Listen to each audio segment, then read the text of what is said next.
Hello, everyone. Thank you all for joining. This is one of our Friday meeting sessions, and it's a pleasure to be able to welcome Dr. Abhijit Bhattacharya for our session today. He has an MD, FN, NFI, and an RCPACH neonatal fellowship, and is currently working at the Royal Children's Hospital in Glasgow as a senior clinical and research fellow in neonates. And his presentation today will be with the title Lumps, Bumps, Lines and Blocks. And he'll be able to explain more about this title during the session today. So Dr. Abhijit Bhattacharya is a very experienced neonatologist, and it's a pleasure to have him here today presenting with his background of over 10 years of clinical practice in India as well as in the UK. Dr. Abhijit has a particular interest in point-of-care ultrasound, focus in particular lung, cranial and cardiac applications. And he currently actively uses POCUS for his clinical decision-making at the bedside and has significantly contributed to integration of POCUS within the units he's worked at. He's a dedicated neonatal educator and is actively involved in teaching and mentoring his fellow clinicians in POCUS and in clinical hemodynamics. He's committed to providing the highest quality of care to all of his young patients, and he's passionate about advancing the field of neonatal medicine. So it's a pleasure to have you here today with us. Thank you very much, Abhijit.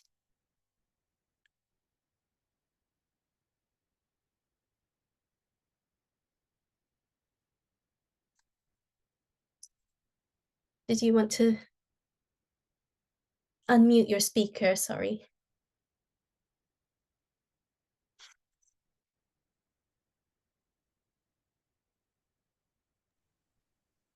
Right. Thank you, Jean. I can hear you now. Thank you. Right. Thank you, Jean. That's quite an elaborate introduction.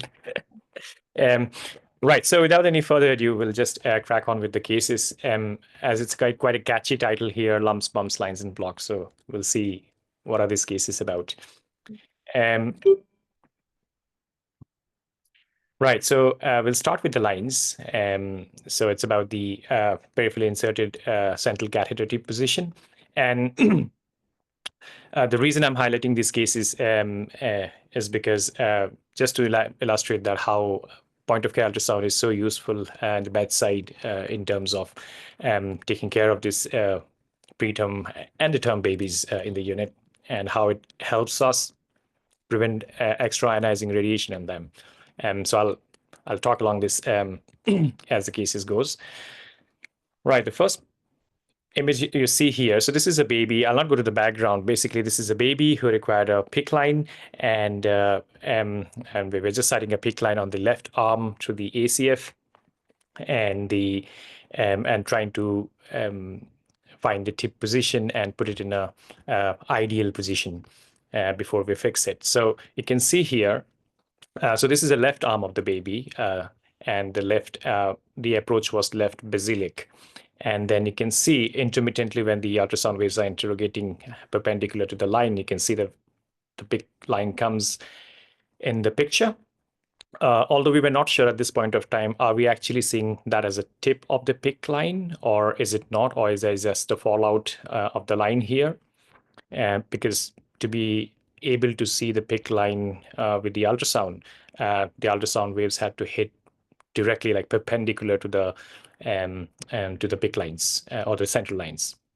So just to be sure, we were trying to withdraw the PICC line here, just trying to see if we can see any more extension of the PICC line from there. You can see the PICC line is coming out of the picture. And then on the third one, we did some saline agitation. And you can see the saline agitation, quite bubbles coming out, bubbly kind of a flow here. And once we were sure that, okay, the PICC tip, that's the PIC tip, outside our window of ultrasound. Then we started again reinserting it, and you can see that on the next one. So that's the PIC line going in now. That's the end of the PIC line, and we just left the PIC line at the cavoatrial junction. So yeah, so this is to highlight that ultrasound focus can be used for sighting PIC lines. Although on the upper limb, it's a bit trickier than the lower limb because of the given anatomy there. And just to get the right picture out of it might be tricky at some point of time. But nonetheless, it can be done.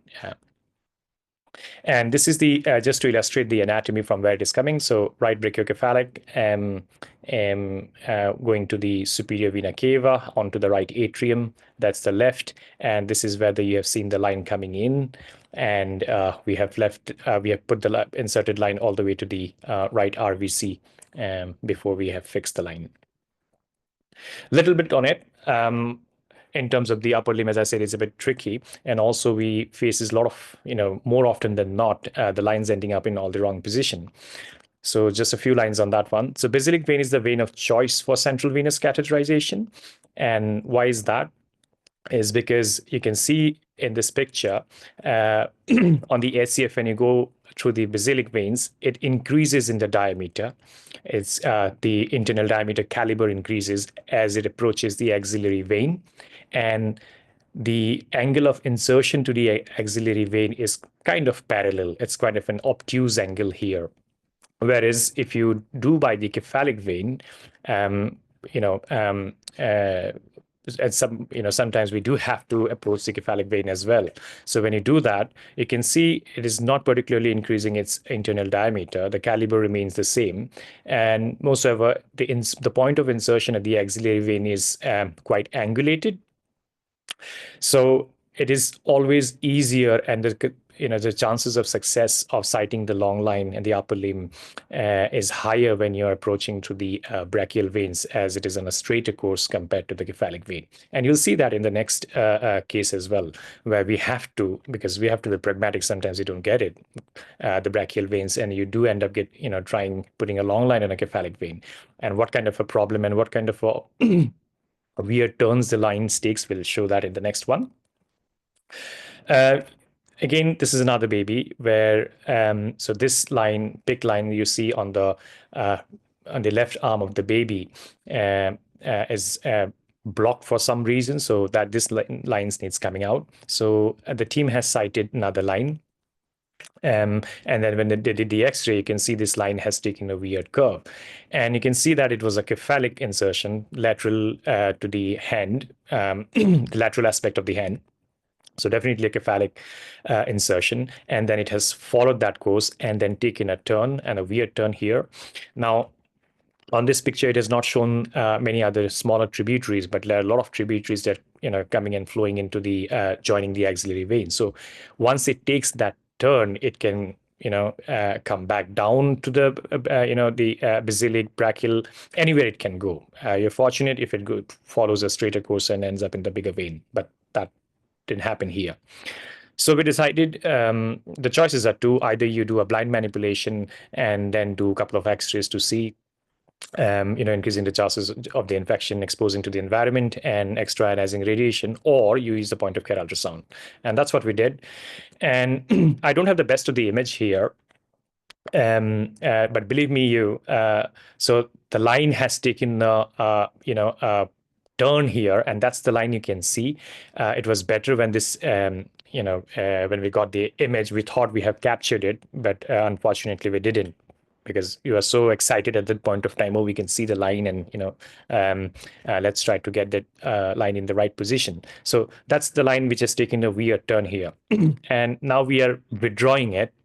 You can see the withdrawing movements, like it's all the way in up to here, and we were withdrawing it, and sadly enough, we didn't capture when it reaches this point. So the vessel has come up to this point, and on this vessel, the PIC line tip has come up to this point, and we stopped there, and we said it should be, fingers crossed, it should be in the right position. And we did X-ray after that, and you can see that cephalic insertion is just sitting at the level of the subclavian here.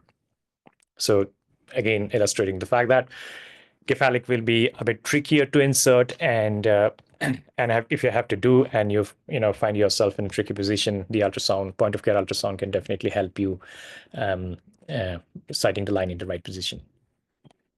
So that's about the PICC line, and did a couple of just to reinforce that, there are a lot of papers. There's no dearth of literature now, because a lot of the units are using point of care ultrasound for line insertions and whatnot. So I've cited a few of the papers here, and the links are given here if you want to have a more detailed read about it. So this one from the pediatric radiology, so about the diagnostic accuracy using the point of care ultrasound. They have done a systematic review and meta-analysis of papers. And you can see here, all of these studies here, Jane, Carriver, Modge, Wren, and Sol, most of the numbers, like success of the location of the PICC tip is 100%. At best, it's 100%, but most of it has more than 90%. Different machines were used. It doesn't matter, which machine, ultrasound scanners you used. Only matters is what kind of a frequency you're using, because veins are superficial. You need a higher frequency of ultrasound probe. If it is a deeper one, to localize, you can definitely use a curved one, but the best will be the phase arrays or the linear probes to localize the PICC tip. And you can see, and the operators were all blinded, and that's the success percentage you can see here. It's quite impressive. And to be honest, each time I have gone with the probe and tried to localize the line and try to manipulate it all the time, without fail, we have seen the line. And we've been able to successfully sight it in the right position. This is a forest plot data from the same study, talking about the sensitivity and the specificity. And you can see it's the sensitivity is mostly on the right side of your screen on the forest plot, and specificity is like it's about 75%. And this graph representing the 95% of the confidence interval. The point I'm trying to make here is, with this systematic review and the meta-analysis, what they have shown is the point of care is sensitive 95% of the time and is quite specific, with a specificity of 72%. And in cases where you couldn't use, or somehow you can't see the line with your scanner ultrasound, a chest or a combined chest abdominal X-ray will definitely help you in localizing it. This is another prospective study. This is from Taiwan. The reason I have quoted this one here is that the demography is quite, smaller babies, 1,200 to 1,900 grams, and they have done a prospective study with the 63 cases where they have done the point of care ultrasound, use the point of care ultrasound for lines sighting, and that's for the the different types, IVC catheter or SVC catheters. And 92% was IVC and 8% were SVC catheters, and they have used a control group as well, but 64 babies. And you can see here, I've highlighted in the red already. So in the POCUS group, they have an optimal tip position in 87% of cases, whereas it's only 31% in the control group. And the number of the repositioning and exposing to the environment is significantly low. It's just 12.7%, whereas 63% in the control group. And also interestingly, the total number of radiographs, you will see that there was where they have to do more than 2 radiographs is significantly higher. It's 0% in the POCUS group and 31% in the control group. And because when you are handling using only the the chest or the abdominal X-ray as a tool to you're depending, that is a tool to depend on the position of the line. You are exposing the line multiple times to the environment, so the the risk of the CLABSI and CRBSI goes quite high up. So that's again 6% in the control group, whereas 4%. It's not statistically significant, but you can see the trend here. And about removal of the catheter, 92% of the focus group had elective removal, as in like when you don't need it, you have removed it. It has served its purpose, which is quite low in the control group, is 76%. Whereas a non-elective, because of various reasons, maybe the thrombus or the line is blocked, or the risk of infection, or baby is breathing sepsis, it's 8% in the focus group, whereas 24% in the control group. And it's quite significant there.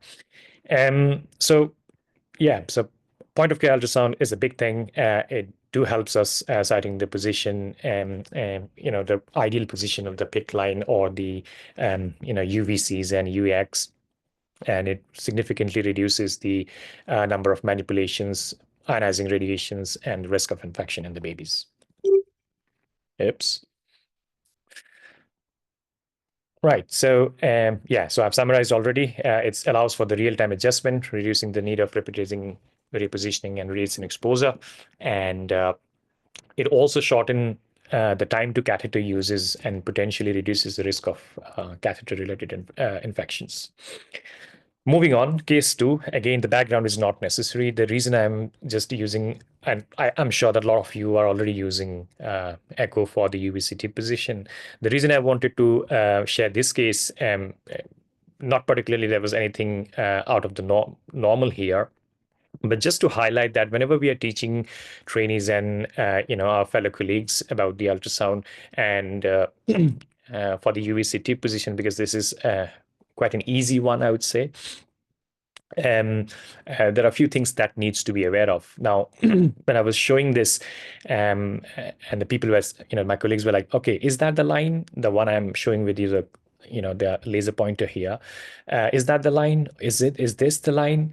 Or, can we see the tip as, this one? Because it's quite echogenic. So how do you say this is not a line? But just to be aware that in the liver particularly, and in the biliary system specifically, because they have so much of a fibrosin connective tissue in the biliary lining, and the more the fibrosin, the more echogenic the linings become. So that we need to be aware that the biliary tree is quite echogenic, and it might mimic to you as a line, but no, these are not lines. You can see line coming in from here. And also to be aware that the UVC, which goes to the ductus venosus, it goes quite posteriorly.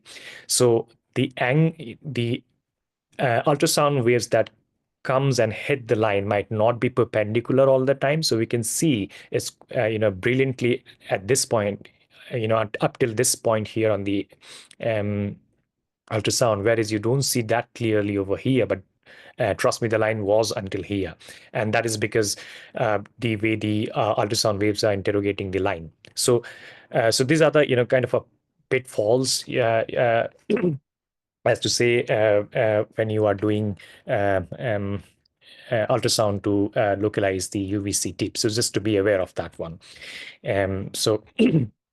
And it's always good to do a saline agitation, because that will kind of give way in terms of where the line is. You can see the fluid coming in.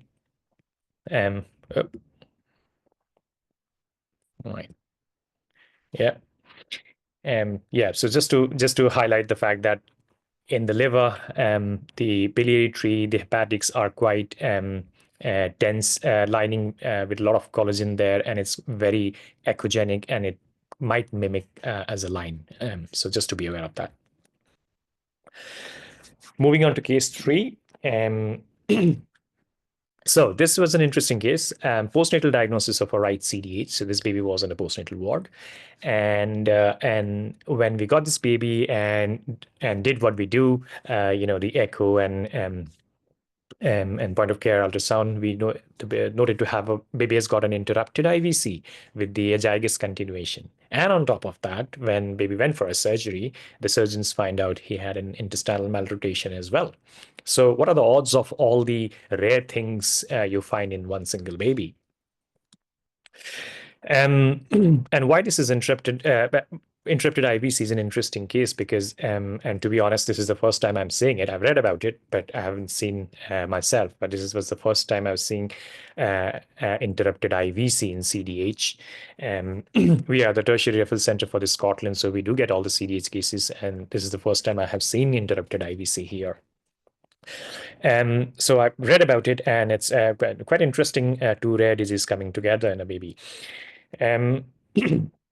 Again, trying to show the aorta and the IVC for the situs. It's working.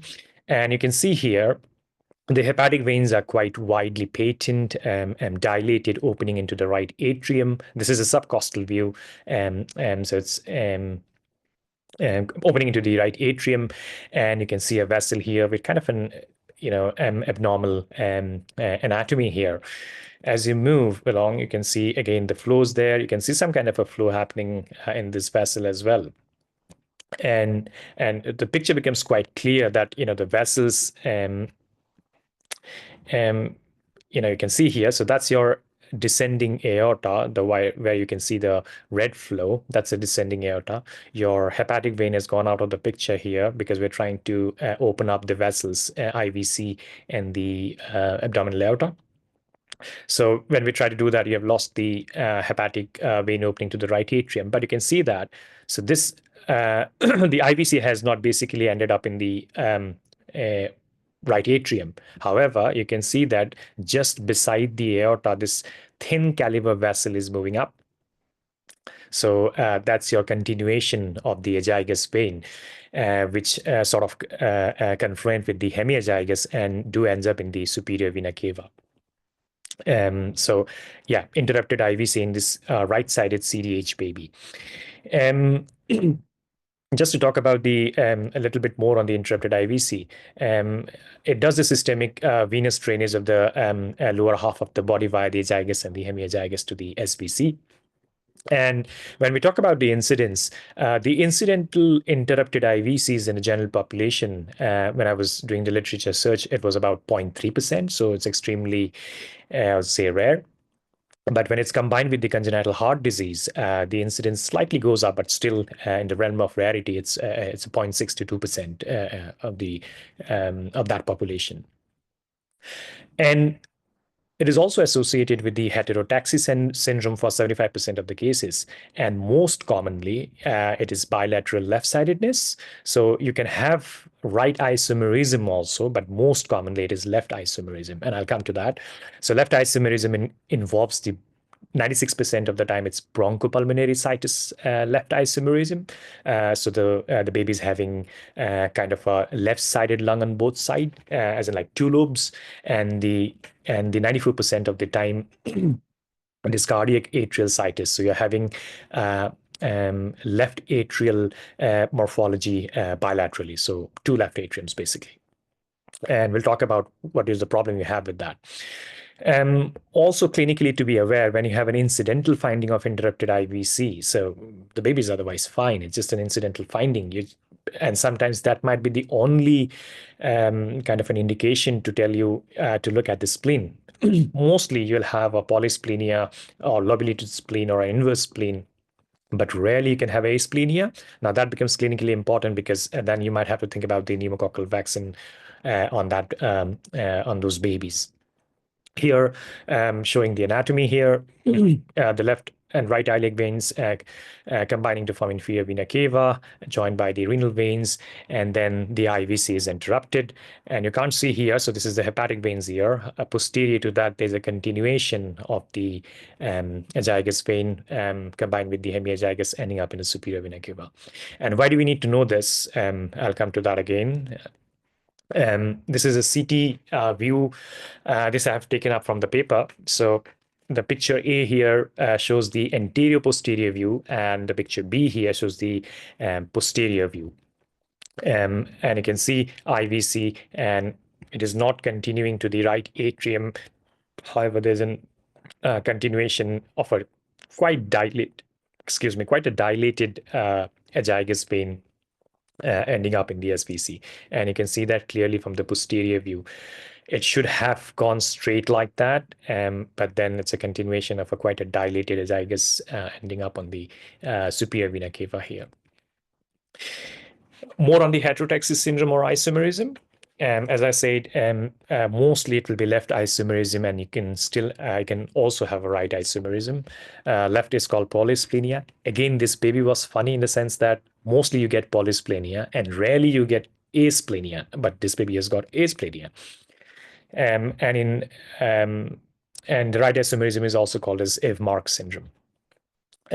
Talking about the cardiac thing to notice in the conduction system, when you have a left isomerism, which basically means you have a two left atrium. Now, we all know from our anatomy that the SA node sits in the right wall of part of a right atrium. That's where the SA node comes in. So if you have left isomerism, two left atria, basically you can have an absence sinoatrial node, or you can have all kind of atrial and junctional blocks and rhythms there, which give rise to abnormal P wave axis and sometimes complete heart block. And our baby, the baby we are talking about, did had some degree of junctional blocks. If you have a right isomerism, there will be a duplication of SA node because you have two right atriums now. When you have a duplication of SA node, you can have all kind of tachyarrhythmias in the baby, ranging from atrial flutter all the way to the ventricular tachycardias. In left isomerism, you will see SVC as a superior vena cava bilateral in 66% of cases, slightly higher on the right, and IVC interruption in 75% of the cases, whereas in the right, you never see IVC interruption. And coming to the GIT and hepatobiliary abnormalities, most commonly polysplenia, whereas our case had the asplenia. And in right, it's most commonly asplenia or polysplenia. So connecting the dots about why we are talking so much about the interrupted IVC in CDH is because when you have a right-sided CDH, which is kind of lesser percentage when you talk about CDH as a whole population, so you get 10% of CDH cases which are right-sided. So liver herniation in right CDH causes IVC compression because of its anatomy of all the herniated organs and the liver being herniated to the thoracic cavity, and there will be a subsequent azygous dilatation, and which will basically lead to elevated superior vena caval pressure, and because of all this pushing and elevated pressure, there will be an abnormal geometry in terms of azygous insertion to the SVC. And I'll show you what I mean by that. And in those cases, it becomes very important because, say, suppose this right-sided CDH baby with an interrupted IVC needs ECMO, for whatever reason, during ECMO, when you go for an azygous vein, you might end up inadvertently cannulating the azygous vein instead of the superior vena cava. Now, that's because of a dilated azygous and the abnormal geometry. And when you do cannulate the azygous vein, you can have an impaired venous return. I'm sure the audience must be knowing of, for people who don't know, for a successful ECMO circuit run, the flow should be at least 100 mils per kg per minute. But then azygous vein is a narrow caliber. Yes, it is dilated at the point of insertion because of the higher pressure.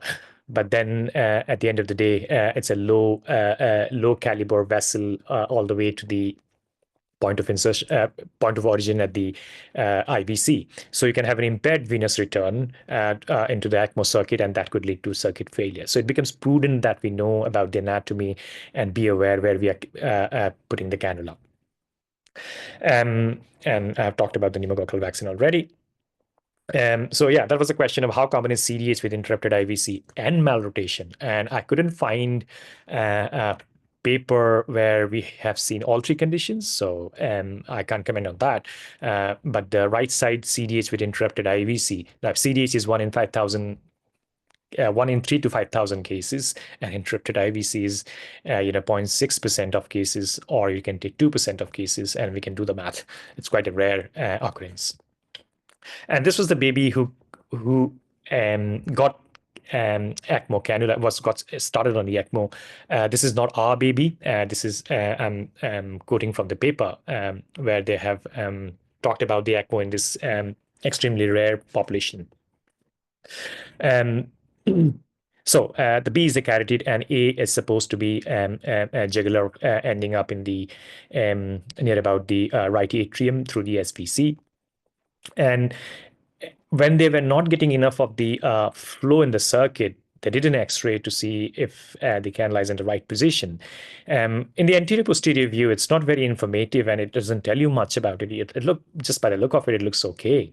But when you do a lateral X-ray, you can see the cannula is going quite posteriorly, and you know that the azygos comes off posteriorly and ends up in the SVC. So this baby got ECMO cannulation inadvertently into the azygos vein, and that's what has led to the circuit failure. So they have to use echo at that point of time to localize it, withdraw it a bit, and reinsert it just at the cavoatrial junction. So knowing interrupted IVC and azygos dilatation and knowing the geometry and the anatomy becomes important in these cases. So in conclusion, any condition leading to the elevation of SVC pressure and azygos vein dilation cause incidental cannulation when initiating ECMO support. And particularly in cases of right CDH, due to the geometrical anomalies leading to the obtuse angulation, as I have already explained, of the azygos insertion to SVC. And this is not only to the interrupted IVC. This can also happen in prenatal closure of the PDA.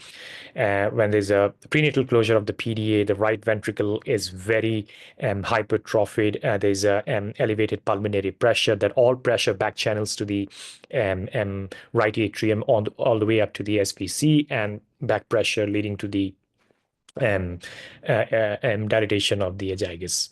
So point of care echo is the cornerstone in these cases, and when you're struggling, the lateral chest X-ray will be also a valuable diagnostic tool in letting you know where your cannula is. That brings to the end of case 3. I hope I'm right on time. 10 minutes left. Okay. So this is case number 4. So term baby, antenatal diagnosed case of tuberous sclerosis. This was a de novo mutation with a partial deletion, and the antenatal scan showed multiple cardiac and intracranial tumors. I'll just run through the background very quickly. So deteriorated on day 2 of life with the metabolic acidosis and rising lactates. Baby got intubated, ventilated. We did start some prostin to keep the duct open in case we need it, and also on adrenaline and milrinone. This was after the hemodynamic assessment, when we saw that there was a left ventricular outward tract obstruction, because this lump and bump, the cardiac tumor was sitting on the aortic valve cusp. Also, there was a biventricular dysfunction with elevated pulmonary pressures and a bidirectional PDA. Baby was put on an ECMO watcher and later on required ECMO and got shifted to the PICU. This baby had a tumor debulking done on day 5 and got started on sirolimus. And I'll come to sirolimus heavily at the end of it. Also, the baby had biventricular dysfunction, and there was an AV block, which led to a persistent low cardiac output state, impacting the end organ perfusion, especially the renal function. And baby ended up in the VA ECMO, and unfortunately, on second week, third week of life, succumbed to the culture positive Klebsiella oxytocin. Again, rare, you don't see that often. So I thought we'll just refresh our memory about tuberous sclerosis. It's an autosomal dominant condition and affects multiple organs. Rare, as you can see, 1 in 6 to 13,000 live births. And this I have picked up from different literature search. I've quoted from 6,000 to 13,000. The tumors are benign, and they are coded by the TSC1 and 2 gene. Normally should be making hamartin and tuberin protein. And when they get partial deletion and rampant growth, it accounts for 60% of the pediatric primary cardiac tumors. Usually asymptomatic and they regresses on its own, but if they become symptomatic, it's mostly due to the cardiac complications like arrhythmias and flow obstructions, both inflow and outflow obstruction from right and left side. And as I said, multiple tumors involving different organs. So I'll share the case. And to be honest with you guys, I'm not an expert on seeing the bilateral subependymal nodules or giant cell astrocytoma. So I'm relying on my radiology colleagues to point out where they can see those. And as I've been told, I'm just showing you here the bright speckles you can see around the ventricles and the giant cell astrocytoma. As you can see, the bits and blobs there are the tumors in the brain. So that was the cranial tumors. And when you have tumors in the heart, and if that tumor is sitting on the wiring of the heart, you can have the blocks because the electrical activity cannot pass through the abnormal tumor cells. So then you can have all kinds of blocks. So our baby had 2:1 block, which basically means 2 sinus P waves followed by 1 QRS complex ventricular wave. So 2:1. So bradycardia occasionally had 1:1 conduction, but mostly baby had bradycardia with the ventricular rate, which we are interested of because that accounts for the left ventricular outflow. As ventricular rate was 75. So baby needed DDD dual chamber pacing, and which basically means D-paced, dual paced, dual sensed, and dual response. Again, in the interest of, because we don't do it all the time, I thought I'll just explain a little bit about the DDD pacing. So a little explainer here.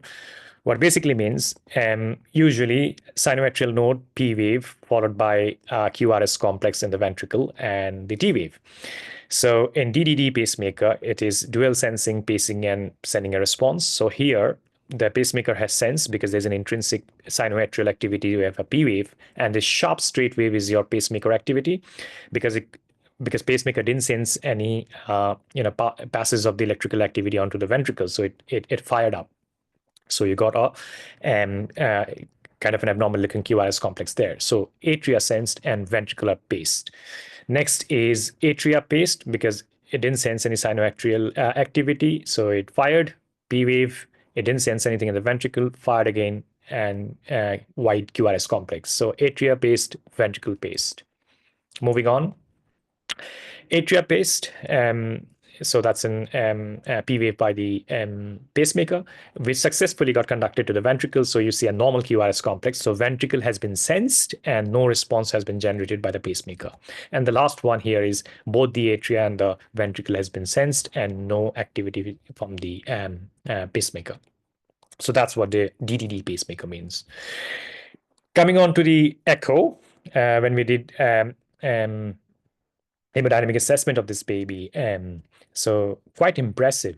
A big 1.5 by 1 centimeter tumor sitting at the cusp of the aortic valve here, and you can see how it's almost completely obstructing the flow. Just a trickle of blood going out of here. So the PDA becomes all the more important for the and perfusion. So baby got started on prostin, and PD was there. We just didn't want it to get it closed. So yeah, quite an impressive view there. It's a subcostal view of the left ventricular outflow tract. This is without the color Doppler, and you can see it's pendulating in the ascending aorta, just at the cusp.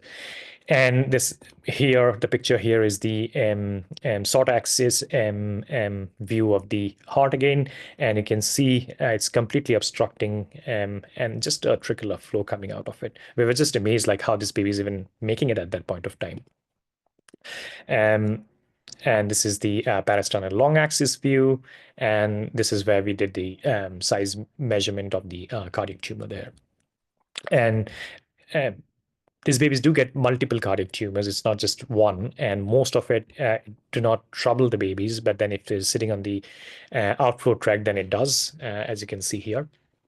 And that was the bidirectional PD, and we wanted to make it wide patent, so Proston got started. And you can see here the multiple tumors on the free wall of the left ventricle and in the interventricular septum. Big one here and a couple of smalls one here. And you can see bradycardia. This on top of that, the biventricular dysfunction. These ventricles are hardly moving. It is not making any compressive movement there. So quite a compromised cardiac output. So literature review about it. So in the babies with the cardiac tumors, I'm just going to run through this one. I know we need some time for discussion, but I'll just quickly run through it. Sirolimus has been used. It's an mTOR inhibitor, which is mechanistic target of rapamycin inhibitors. And there are two drugs, sirolimus, we get that as a Rapamune in UK, and everolimus. And sirolimus is, we use, the most common sirolimus has been used because it comes in oral solution, whereas everolimus comes in tablet. And this has been used for the regression of the tumors in the cases of left ventricular outflow tract obstruction. And as you can imagine, these are rare conditions. So there are mostly case series and case reports that I could find. And there's no prospective or any trials on these drugs.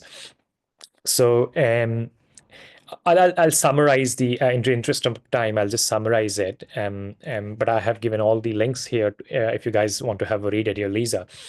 It has been used in preterm babies. So this one is on the preterm babies with the massive cardiac rhabdomyoma, again, having a left ventricular outflow tract obstruction. And they have seen substantial decrease in the size of the CRs, cardiac rhabdomyomas. However, what we are not sure at this point of time is about the duration of the treatment that is required. What is the ideal dosing in preterm and term babies? So we're not sure about those as yet.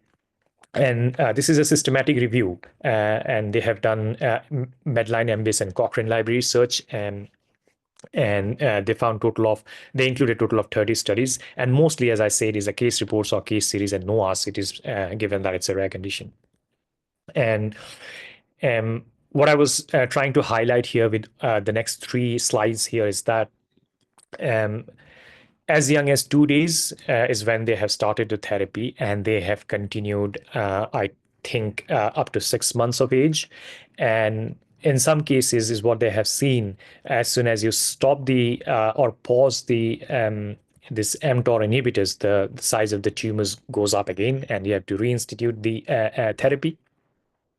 However, the regression is quite promising.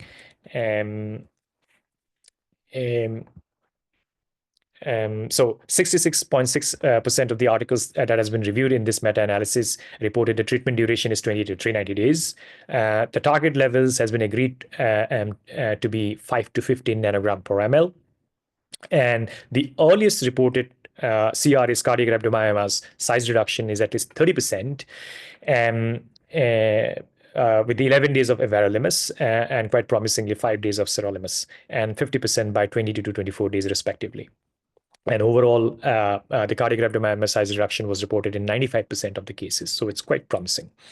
And coming on to the adverse events, those are reported are hypertriglyceridemia. There's a recurrent infection risk, and some of the studies have used cotrimoxazole as a prophylactic treatment while the baby was on sirolimus.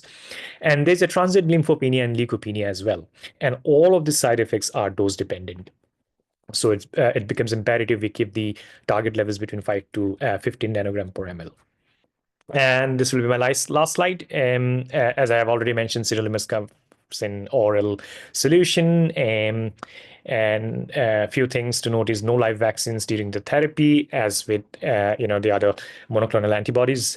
So not to be used, just to follow the 2 weeks rule, and also to be aware that mTOR inhibitors, because they are inhibiting the protein hamartin and tuberin, it impairs wound healing. So all major invasive surgeries, before you go for that, the drugs should be stopped for at least a week or 2 before the surgery.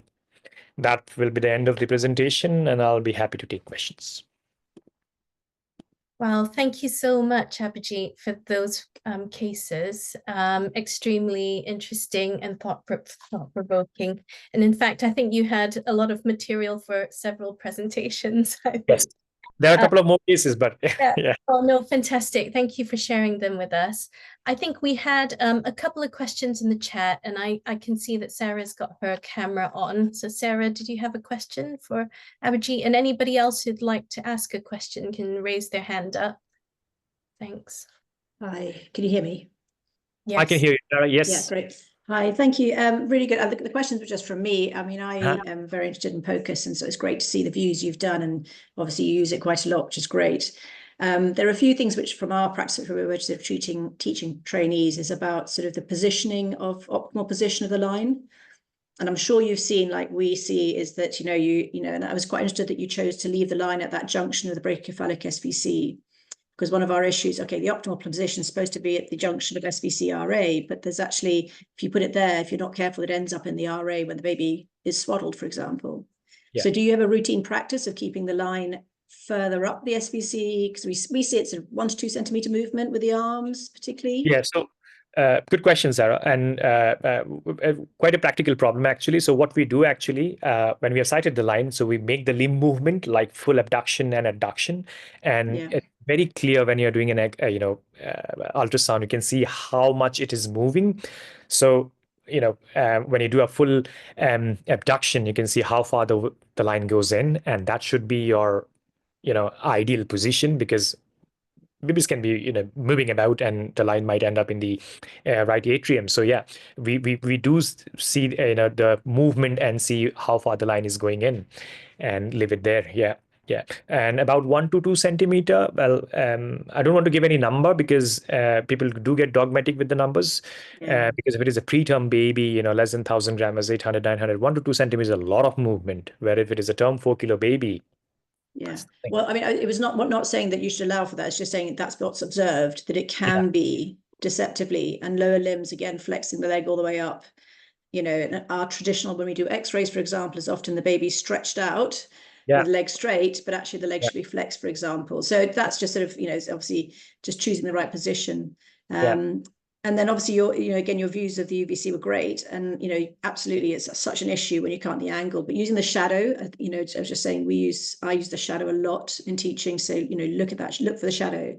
But I've also found recently, it's become a standard practice to turn transverse, because you can follow the UVC shadow all the way down. You can see if it follows all the way down to the junction of the IVC or not, because you can obviously follow. It's much easier to follow in transverse. I don't know if you have you do that as well, or.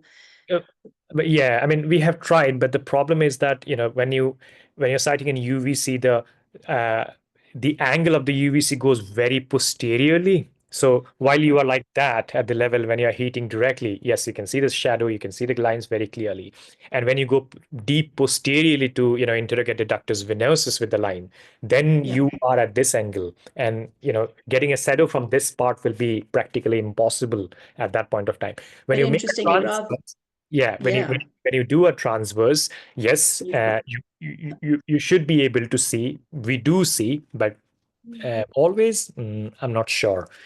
So yeah, there's any doubt, because it's quite a good one, because you can easily miss it going laterally if you're looking in the midline. You think it's stopped short. It's not that it's short; it's actually gone somewhere else as well. So yeah, interesting. That's good. I mean, it's something we're all building up using more now. It's good to see. Thank you. Yeah. So Mohammed, did you have a question as well? Hi guys, thanks for the presentation. It's very interesting, actually, what you can do with a point of care ultrasound. But we all know that there is always the technical skill part of it.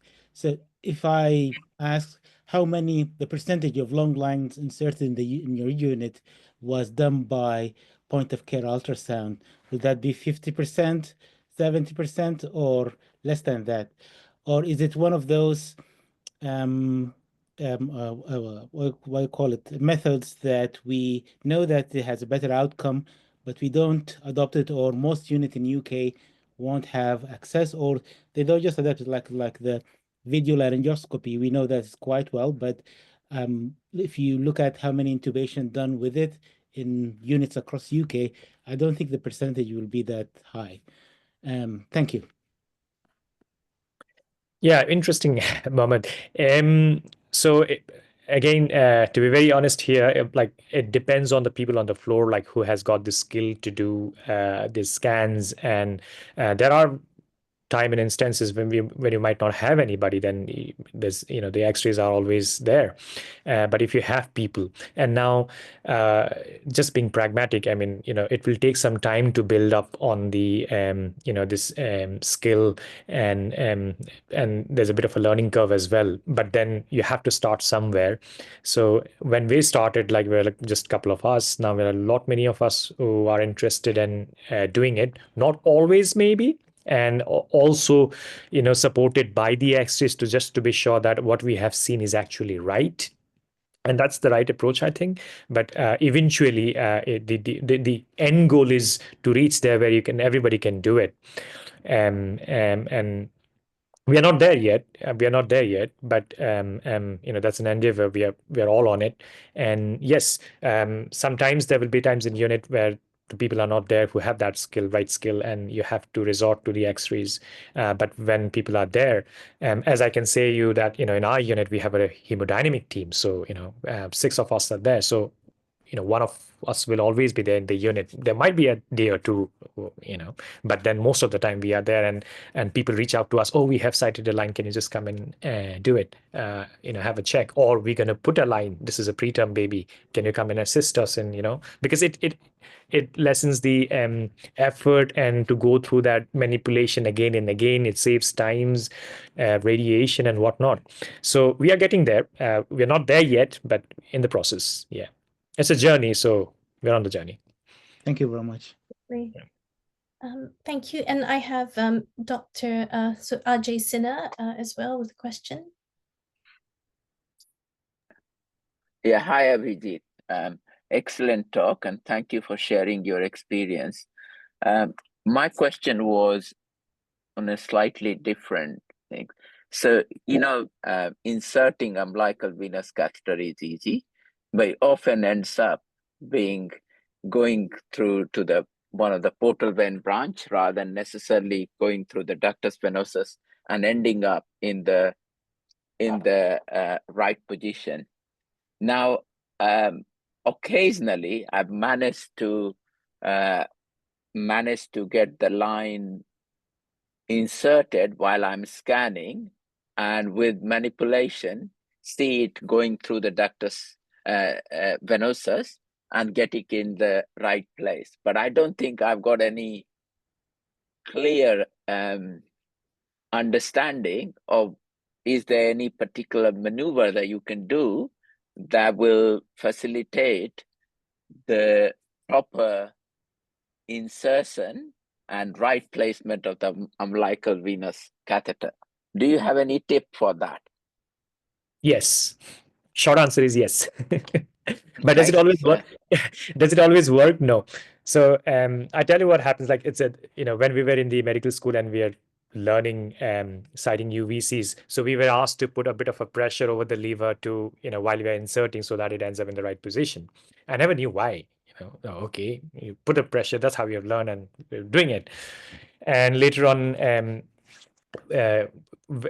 into neonatology, and we were thinking, okay, why do we do this? How it ends up in the right position, and when we started using the the ultrasound to see while sighting the line. So thing is, when you're going to the umbilical vein, putting the line through the umbilical vein, putting that pressure over the liver, basically what it does. Okay, first of all, when you're not putting the pressure, the umbilical vein negotiate directly or in line with the hepatic vein. So inadvertently you end up there, because it's easier for the vessel to go to the hepatic vein rather than going to the ductus venosus, which is more angulated and downward. So when you put a pressure, you collapse the hepatic vein.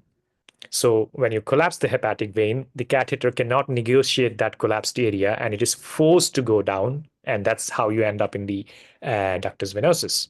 Now, this looks beautiful when you're doing a ultrasound. You can actually see with your own eyes when you're putting sighting the line, and you're putting up, a linear probe, which is has got a good footprint, big footprint, and you put that pressure, the line started negotiating downward. So it navigates downward. So, but does it happen always? Do we always win?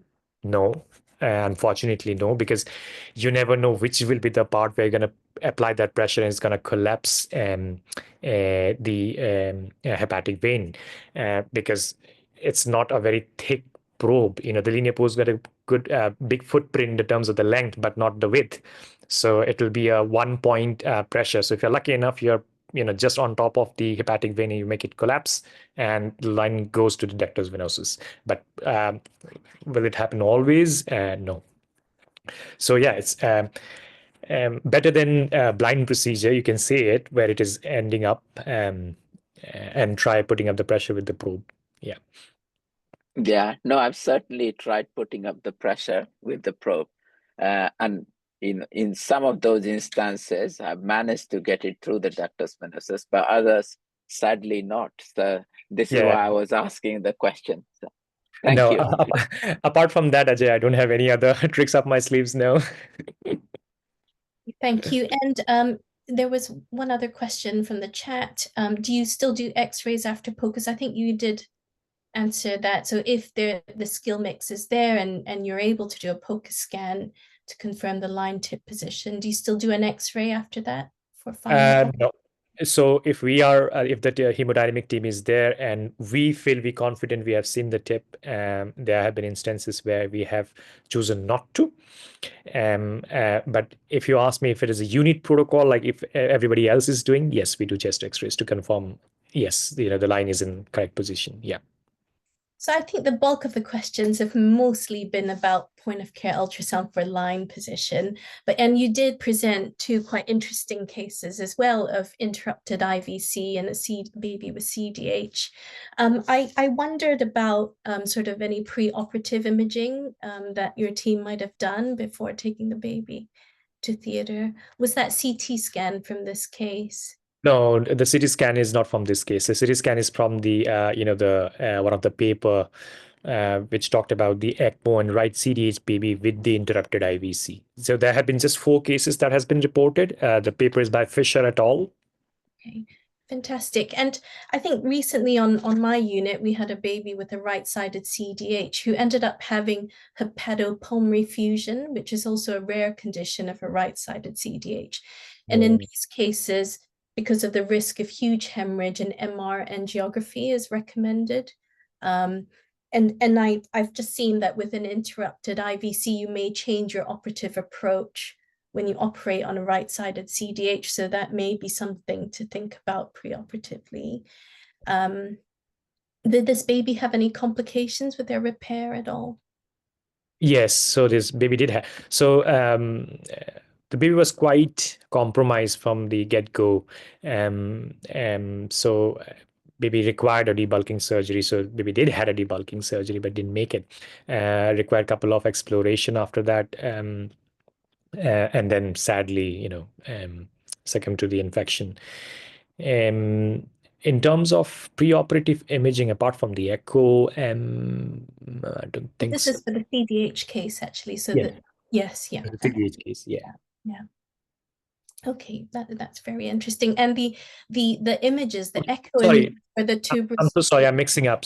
Sorry, yeah. No, that's sorry. okay. Sorry. About the CDH case, yeah. The baby got operated. No problem there. Sorry, I was saying something, thinking something else. The baby's doing absolutely grand. Oh, amazing! Fantastic. Yeah. That's really good to hear. Yeah, baby's doing great. Yeah. But the point is, like, if baby required ECMO, then it becomes imperative to know of the anatomy and and the pitfalls there. Yeah. And definitely thank you for sharing that with us, because I think with the rarity of the presentation, I think we wouldn't come across that in our usual practice. And also with the case of tuberous sclerosis, the echo images were really, very impressive, weren't they? The tumor was huge, and you could see it moving throughout the cardiac cycle. So lovely images that you had there. I just wondered with medication for the tuberous sclerosis, there's a risk of infection as well, isn't there? So Yeah. with Klebsiella, did the management have to be altered with the sirolimus when there was yeah. So but then because there's not much of people have used cotrimoxazole in 2 of the studies I have come across because of the risk of neutropenia and lymphopenia. And for this baby also, the sirolimus got stopped when there was a rising CRP. So we were forced to, not we as in the baby was in PICU at that point of time, they were forced to stop the sirolimus. So yes, yeah, so definitely an important side effect to be aware of. yeah. And it's all dose dependent is what I have found. And the agreed levels are 5 to 15. Thank you. And really helpful to have shared all of